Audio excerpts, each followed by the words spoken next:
Hey Internet, BDZB Comics here, and while I had a few other videos I was working on before this, Nintendo recently did a surprise direct where they made a very important announcement. For reals? The first No More Heroes is getting ported to Nintendo Switch! Hell yeah! No More Heroes 2 Desperate Struggle is coming to the Switch too?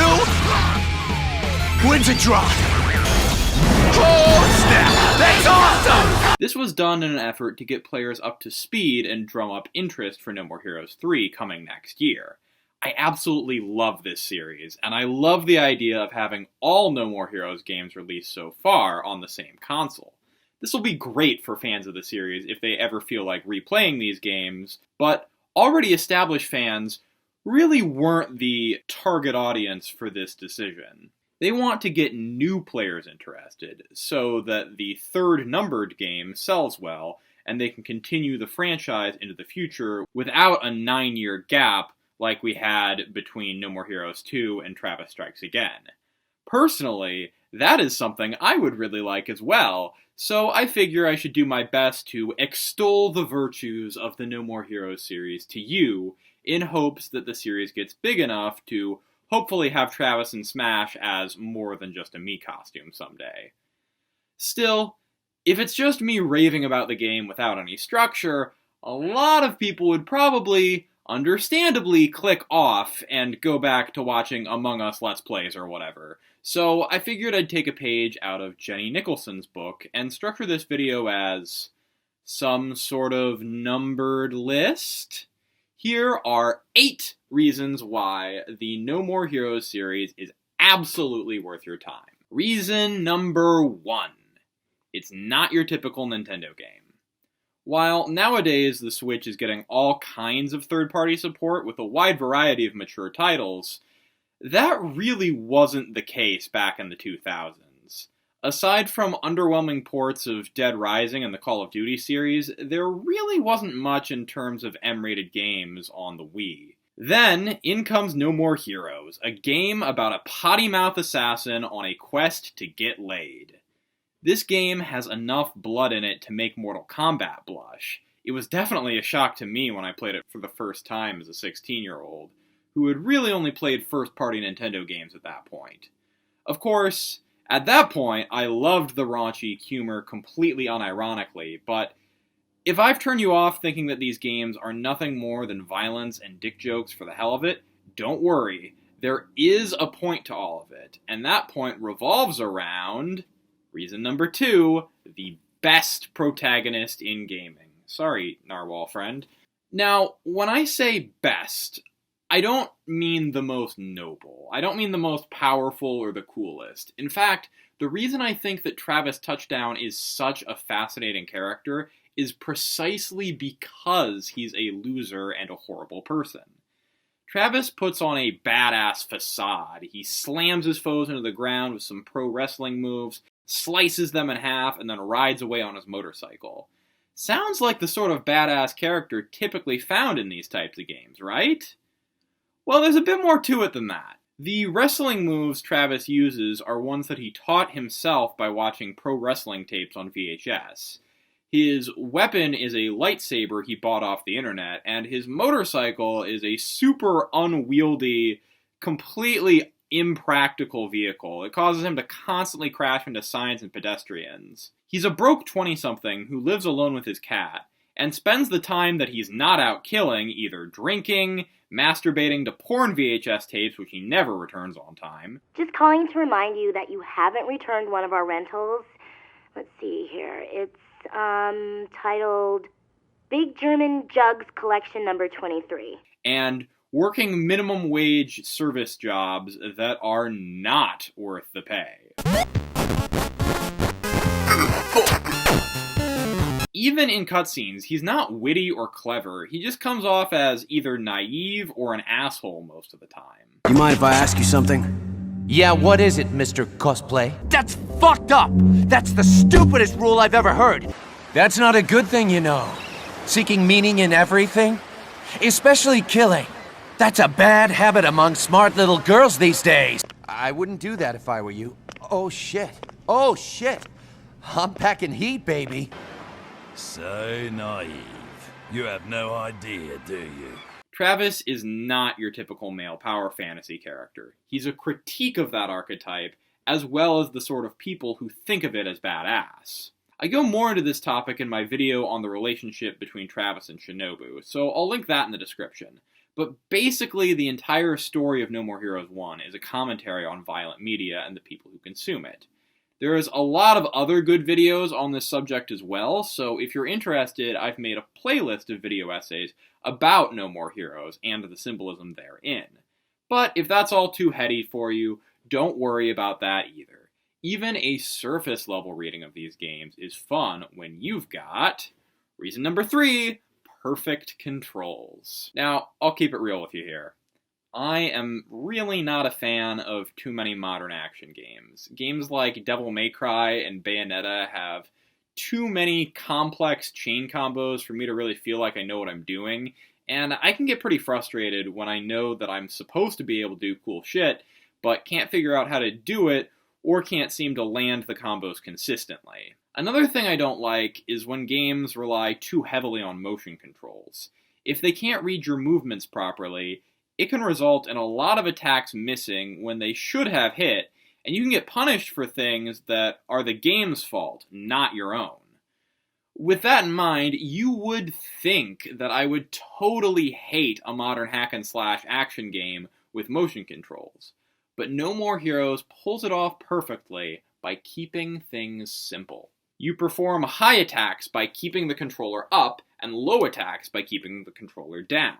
There are 2 main attack buttons, one for your beam katana and one for your basic punches and kicks. Once you've slashed and punched and kicked enough, you can finish off foes with a wrestling move, or by slashing them extra hard with your sword. These finishers are the main area where you'll see the motion controls implemented, and they really enhance the game for me. If I have to physically swing my controller to finish off an enemy, I feel extra powerful when I chop off their head or cut them straight in half. It's a simple combat system, but it's one that the game uses to its fullest extent, and there are some more complexities to it if you dig a little further. Still, you won't need to memorize any complicated combo lists, so it's pretty beginner-friendly. Combat isn't the only area where motion controls are cleverly implemented either. Throughout the game, you'll receive phone calls from a character named Sylvia. In the Wii version, you actually had to put the Wii remote up to your ear to hear what she was saying. Sadly, this feature has been removed from the Switch port since Joy-Cons don't have built-in speakers.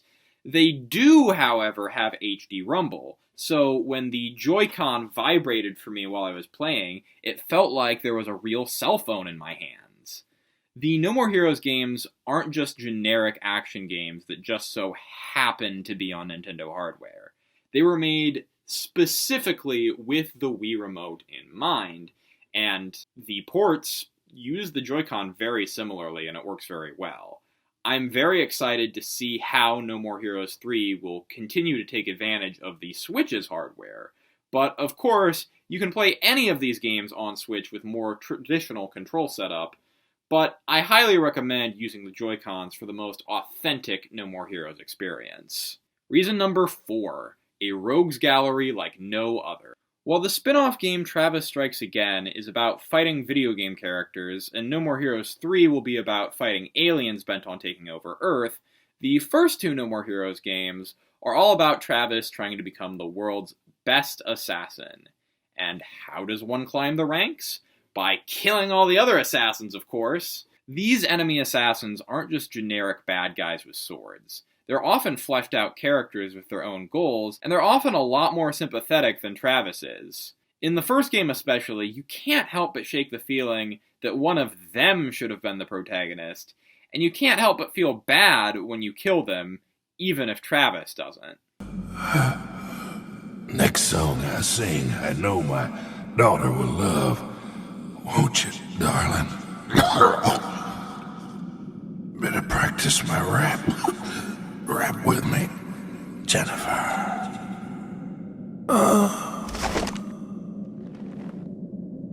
It's open mic night in hell, old man. Sing all you want down there.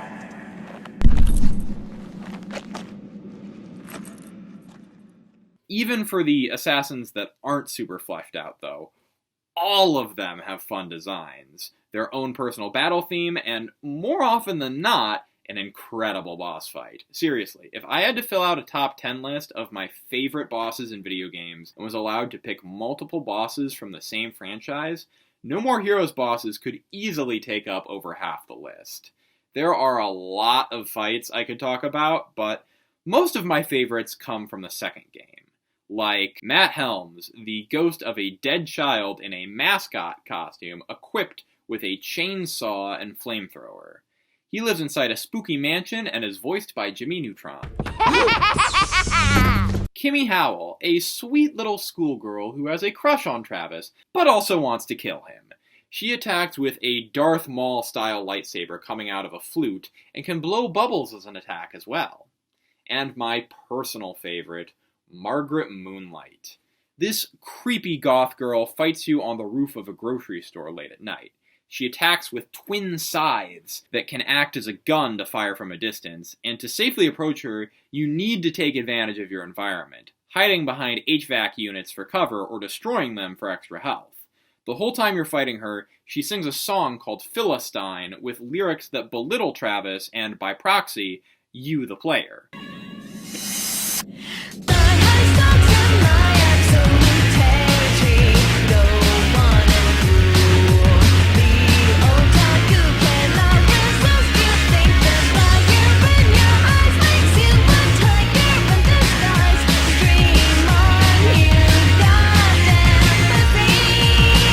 Still, it's catchy as hell, and that leads into my next point. Reason number 5, a killer soundtrack. I'm not going to dwell on this too much because it's hard to showcase cool pieces of music with me talking over them, but No More Heroes has a great soundtrack. While the first game mainly uses various remixes of the series' main theme, NMH, in its levels, some of the unique boss themes are just incredible. For me, the best of the best here would be Pleather for Breakfast, Steel Python, and We Are Finally Cowboys. Give those a listen and see for yourself. The second game really steps things up musically, though. Now, not only do bosses get unique themes, but level music is far more varied as well. There's of course Killer Be Killed, which is a jazzier version of the series' main theme with lyrics, but I think that Desperado, which plays near the end of the game, is one of the best songs in the whole series. Though, once again, it's the boss themes that are most consistently good. Some of my favorites include Psycho Soldier, Convulsive Madness, and Alice Twilight's theme. Even Travis Strikes Again has some pretty solid jams in it.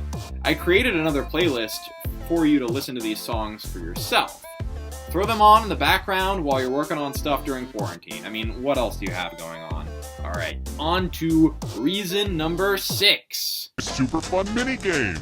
So, I mentioned the menial jobs Travis has to perform to earn money earlier, but those menial jobs are honestly pretty fun. These jobs vary from collecting coconuts, to cleaning up graffiti, to mowing lawns, to catching stray cats. They all use motion controls in interesting ways, and are a welcome break from the hack-and-slash action of the main game. The sequel expands minigames even further. There's an anime-inspired shoot-'em-up you can play anytime in Travis's house, but there's also the main job minigames, which use 8-bit sprites to emulate classic NES games. A lot of these games are fun in their own right, but making them classic throwbacks is just extra sweet. Speaking of throwbacks, number 7, references galore. No More Heroes was clearly made by geeks for geeks. Not only are some of the enemy assassins modeled after famous video game characters like Cloud and Dante, but there are entire levels reminiscent of other game franchises, like a Metal Gear homage in No More Heroes 2, and a very cool surprise in Travis Strikes Again that I don't want to spoil here. It's not just gaming that gets references, though. References to Star Wars and Gundam are pretty frequent as well, and there's probably lots of other pop culture references that are in the games that I just didn't get.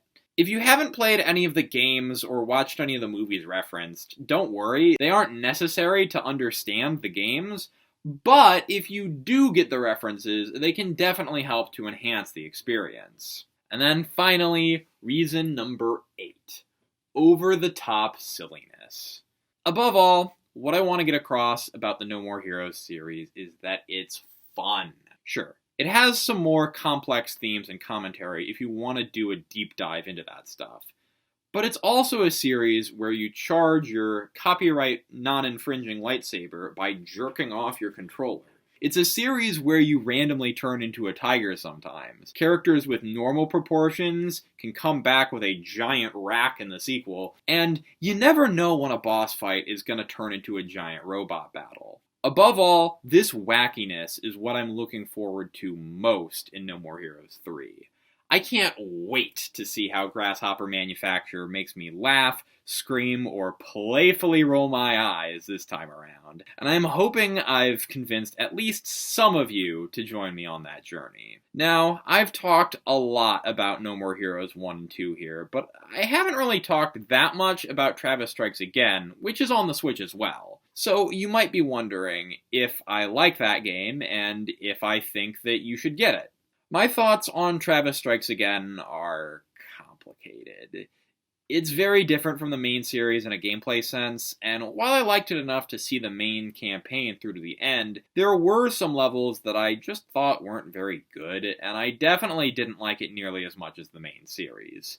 Still, the chip system introduced was pretty neat, and it looks like that's returning in No More Heroes 3. Plus, there's some interesting story content that looks like it'll play into the threequel as well. So overall, I would say if you liked the first 2 games and want to know as much of the story going into 3 as possible, you should at least give Travis Strikes Again a try. So that's it! As many reasons as I can think of to play the No More Heroes games without making this video hours long or being overly spoilery. If there's anything you think I missed, feel free to leave your thoughts in the comments below, and thank you so much for watching. This is BTZB Comics signing off.